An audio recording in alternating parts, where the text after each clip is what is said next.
I wanted to run it back, and we added a couple pieces to this team. I don't know whether this team's good enough to get over the Dodger hump, and they'll deal with the Braves and the Phillies. There'll be massive games. Games will be sold out now. Met fans should be really, really happy this morning. And you're right. The contract is such that, I guess it's a fair reflection as to who Pete is for us as Met fans and who he was last year as a player. So it's a meeting in the middle is what it is. And I think there were some tweaks that had to be done maybe earlier this week. I'm not sure. But I never lost the feeling that he was not going to be a Met. Like, in other words, last Friday Thursday night when I felt that, and when I was told what I was told, I said he's going to be a Met no matter what. How it was going to get done, that I didn't know. And I will just say that as a Met fan and as somebody who is really looking forward to this baseball season now, with this lineup, I am stoked. I don't care about predictions. I don't care about what anybody thinks I said or didn't say, or I don't care about that. All I care about as a Met fan is that he's in the lineup. I wanted to see this, and I'm so glad for him that he decided to do it this way and to be a part of the Mets. So I'm one of the 80% of Met fans who is stoked this morning. I am happy. I don't give a crap what anybody says about anything. My team has got a full complementary of players, and I am really happy about that. So my language that I was using the other day about the caving that didn't nix this deal. You cannot. That didn't nix the deal because you said it was going to nix the deal when I used that it would be my fault if they didn't sign. So I guess you were wrong about that. Well, when I said what I said Thursday night, I fully expected something to happen on Friday. And then, again, all right, so I'm wrong. I don't want to get into what you said and the negativity that you brought on Friday. I don't want to get into that. But you are not going to make You got to give me credit and say that the caving part of this did not nix the deal because you said that it was going to, people were going to hear that, and this thing was going to go south because of that, and it didn't. So I want an apology. I'm not giving you an apology. I'm sorry. I'm sitting here having your back the whole time. The whole time having your back on Monday morning, killing people for their headlines. I don't care about that. You don't care about me having your back? No, I don't care about the headline. One headline. I care about. The one thing I will say, and this is where what you did for me, meant a lot to me, is that you did point out that not one baseball insider refuted what I was saying. Because they knew I was close. I was right there. And but then again, it's not about me. What it is, it's about the Mets. For me, it's about you. It's more interesting when you're involved. You know what I'm saying? I understand, but I'm just telling you. So I now could go back and I can say to my trusted source that I do trust you because I screamed at that source. Oh, did you? Oh yeah. Let this person have it. And I said, "Are you?" And he goes, "No, just hang in there, stay with it. Everything will be fine." I said, "Okay, all right. I'm going to stay with it." And that's why I told you yesterday, I said I still am 100% behind Pete Alonso signing with the Mets. And sure enough, it happened last night. And people tend to forget that, Scott Boris's office and, the gaggle of people that he works with about 100, I think, in Boris Industries, I think it's called, out there in Newport Beach, California, is 3 hours behind us. So that's why some of these things tend to happen a little bit later than they normally would, is because of where his offices are.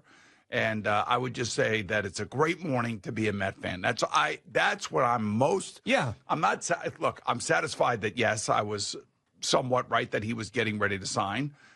I'm really happy this morning that he did sign, and I'm really happy for my team. I mean, I'm telling you right now, as a Met fan, I can't remember the last offseason, maybe coming off of the World Series, but the last offseason that I was this jacked up about looking forward to the season starting. Yeah, I mean, it's definitely up there, and I don't want to think about the other years that I was jacked up in an offseason because a lot of those didn't work out with free agents or, coming off a playoff run, but I agree with you. This one with Soto and Alonso coming back, and there's two parts of this. There's the immediate, which you're talking about, which is Pete is back for next year, guaranteed. He got a lot of money in that first year, $30 million. He's got to be satisfied with that. And then also there's the second part of this, which is if he has a great season and everything works out and he looks healthy and plays another 162 and has a great year, he could opt out and the Mets could decide to keep him. And if not, he could opt out and the Mets could go get Vlad Guerrero Jr. Exactly. It's a meeting. It's a halfway meeting of everybody. So it's another prove it year for him, but he's being paid for what he has done for the Mets. They're paying him and incentivizing him with this type of contract to hopefully go out and hit 50 home runs. I mean, it's all there for him now. I mean, the lineup is there. He's got protection in the lineup. I mean, Vientos should take the next step. I mean, come on, this is great. This is awesome news this morning. I don't want to be. There's nothing negative about it. I don't want to hear any crap. It's not my money that Steve Cohen is signing, but yet again, Steve Cohen has stepped up to the plate and got this guy for us to sign a contract. And I can't say enough about the ownership that tries to do the right thing and tries to bring together a group of guys that they can win with and keep the fans happy at the same time. It's not usual that it happens this way. No, and it's also not usual that you look at something like this that went on for months and months and months and became public and the owners talking about it at the Amazing Fest, where you look at it and say, this is a good deal for both sides. Both sides really did get what they wanted, which was the Mets did not want a really long-term deal with Pete Alonso. They wanted him back this year. That was clear. Pete Alonso didn't want to sign a long-term deal where he was coming off a terrible year. He wanted a year with Juan Soto in the lineup, and obviously you would imagine that's going to help him. So then he can opt out next year, hit free agency, and then maybe get a big contract. So, I mean, both sides are happy with this. And I don't want to, the whole during the season, after we just had a full year of Pete Alonso free agency talk, it's going to happen again. Where, is he going to opt out? I mean, if he's if we're at the All-Star break and he's leading the National League in home runs, that conversation is going to come up. Well, he's going to opt out. Do you re-sign him? Do you re-sign him? Do you re-sign him? Or do you trade him?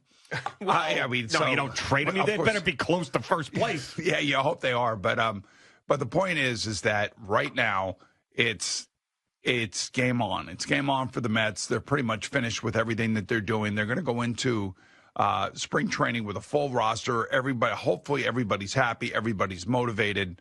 And really, they still have to do it on the field. They got to come up in the clutch like they did in the second half of the season. And hopefully they can build on all of the positivity that we took out of last year. I mean, I kind of feel like that's where the Knicks were last year. They fell apart at the end because they got injured. But we fell in love with the team because of the effort that they gave. And then they went out and they added Karl Anthony Towns and Mikal Bridges. And the next thing you know, you think you have a potential championship team. Now, whether it's not enough to get over Boston or Cleveland or maybe Oklahoma City, that's yet to be seen.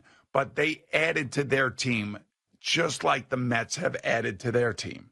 And they kept some of their guys that we as Met fans really, really wanted. And one of those guys is the polar bear. And I know this sounds ridiculous, but I'm really happy for that 10 to 15-year-old fan who loves this guy and has his jersey and brings the signs to Citi Field. I mean, I am happy for those kids because when they wake up and go to school this morning, they're going to find out that their favorite player is back on their favorite team.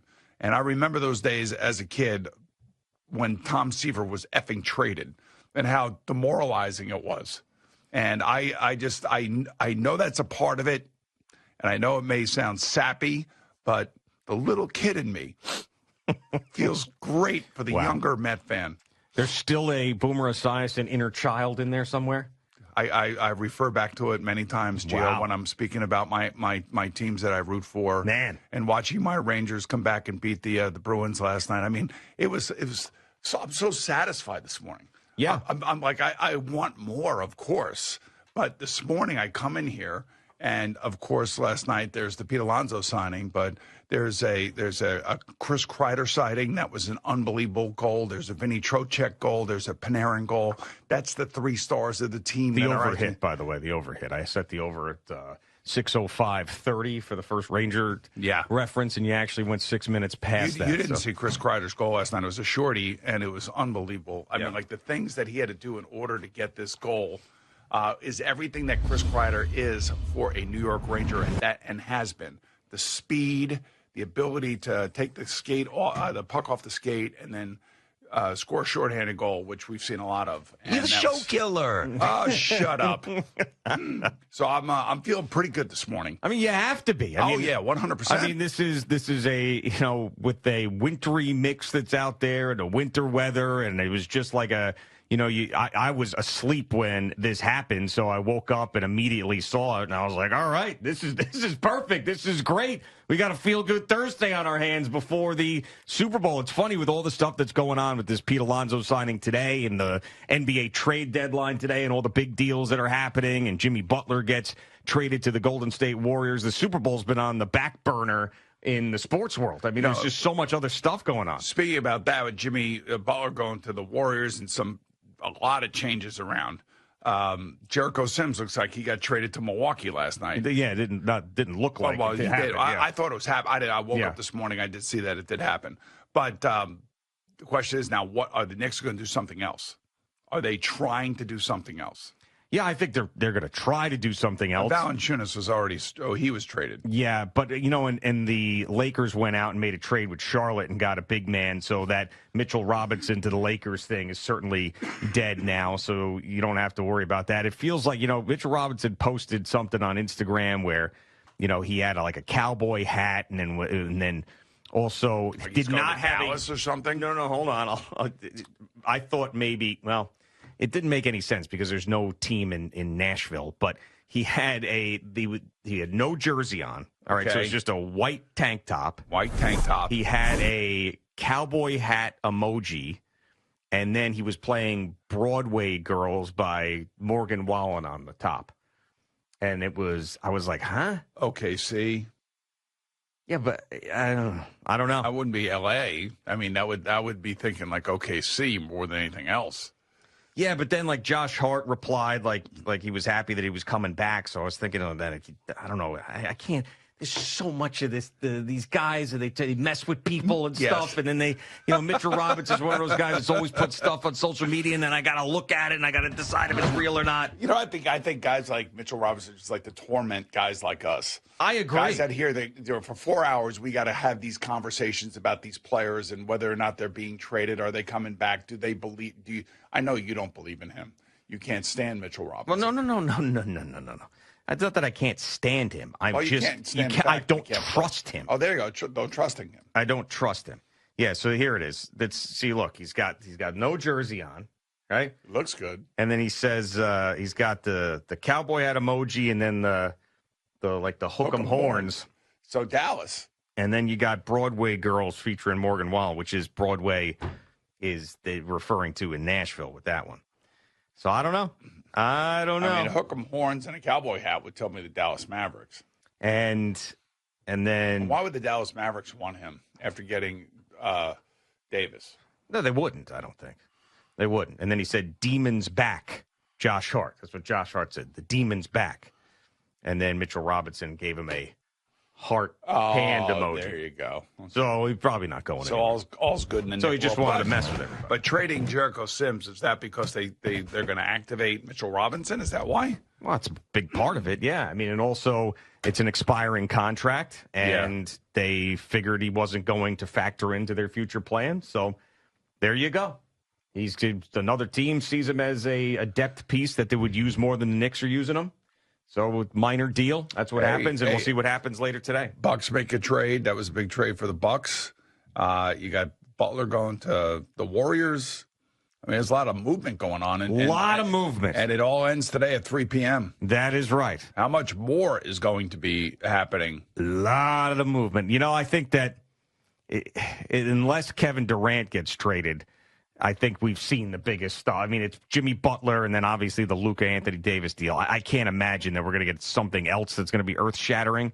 And Kevin Durant flat out said when the Warriors were asking about him, he said he didn't want to go back. I don't want to go back there. I don't want to play with that team again. I don't want to go back there. So that's when. What's amazing to me is that new Phoenix owner, he's the guy that likes to pull the trigger on things. He is. Yeah, the Michigan State guy. What's it, Ispia? Yeah, Ishbia. Matt Ishbia. Yeah, he likes to pull the trigger on things. Yeah, likes to shake things up. The fact that Kevin Durant can't play with Devin Booker, is that the narrative now out in Phoenix? I don't know who he can play with. They can't play together? I mean, how many guys can't you play together with? Right. You couldn't play with Russell Westbrook anymore, and then you couldn't play with Draymond Green anymore, and then you couldn't play with Kyrie Irving, and now you can't play with Devin Booker. Like, there's 5 guys on the court, okay? Yeah. You play one place, the other guy plays the other place. One guy is the point guard, one guy is the guy who's supposed to be the leader of the team, and every now and again you may get the ball in your hand and you may dribble it up. I mean, you can't play off of each other.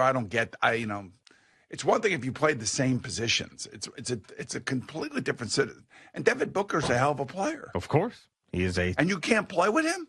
Yeah, I don't know. Kevin Durant to me is just an enigma. Is it called ball dominance? Yes. What is it? Yeah. Sometimes, there's not enough basketballs, as they say. There's only one. Yeah, but play catch with each other. Yeah, I don't know. One is 7 foot. The other one, how big is Devin Booker? About 6'3", 6'4"? Yeah, probably. You're right around there, yeah. Figure it out. You can't play together? Figure it out.